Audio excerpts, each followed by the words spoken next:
स्फोटाचं planning खूप जबरदस्त सुरू होतं। दिल्लीचा स्फोटाचा हा कट तब्बल 2 वर्षांपासून शिजत होता असं समोर आलंय। त्यासाठी 2 वर्षांपासून स्फोटकं गोळा करण्यात येत होती। स्फोट कुठे आणि कधी घडवायचे याची टार्गेट सुद्धा ठरली होती। महत्त्वाची शहरं आणि सणावाराच्या तारखा ही ती टार्गेट्स होती। असं सगळं प्लॅनिंग झालं होतं। दिल्ली स्फोटाप्रकरणी ज्या 6 डॉक्टर्सना अटक करण्यात आली आहे त्यांच्या चौकशीतून हादरवणारी माहिती समोर आली आहे। बघूया।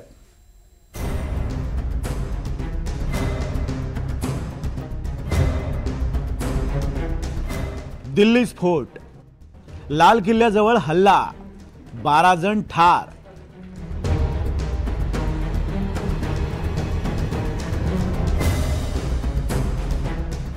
सीमेपलीकडे बसलेल्या दहशतवाद्यांनी रचलेला हा कट होता।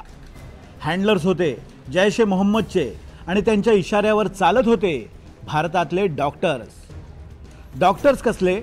डॉक्टर्सचा कोट घातलेले कसाई आहेत।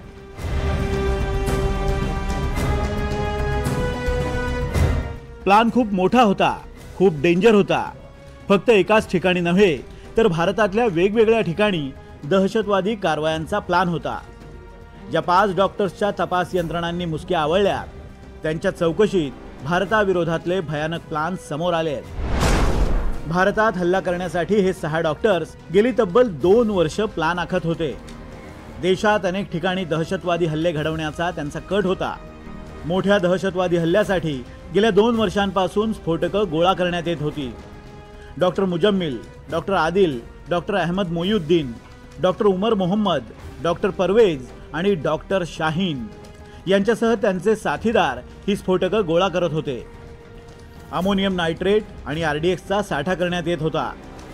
डॉक्टर मुजम्मिल आणि डॉक्टर उमर यांनी याच वर्षी जानेवारीमध्ये लाल किल्ल्याची रेकी केली होती।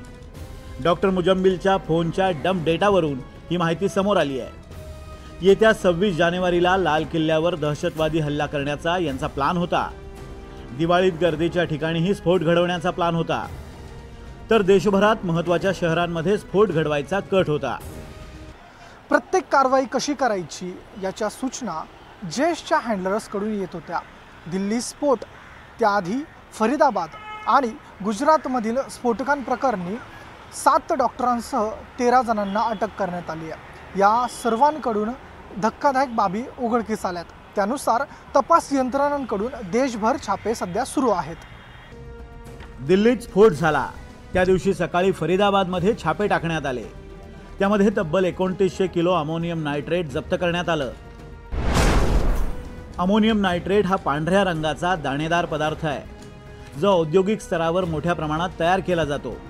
नायट्रोजनचा स्रोत म्हणून खतासाठी त्याचा सर्वाधिक उपयोग होतो, पण यासोबतच याचा वापर खाण उद्योगात स्फोटकं तयार करण्यासाठीही केला जातो।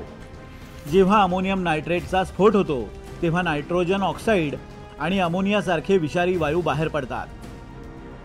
अमोनियम नायट्रेट काय विनाश करू शकतं याचा अंदाज घेण्यासाठी हा व्हिडिओ पहा।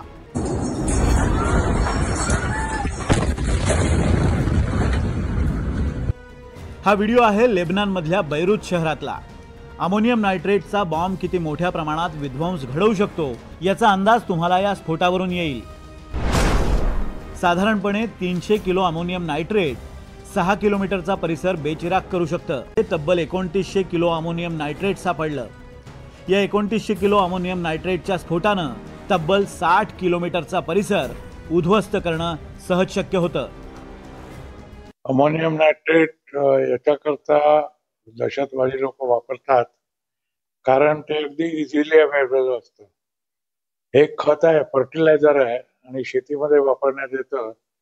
त्याच्यामुळे दुकानामध्ये जाऊन थोडासा आपला जर कागदपत्र दाखवले तर वाटेल तेवढी तुम्हाला त्याची क्वांटिटी मिळते।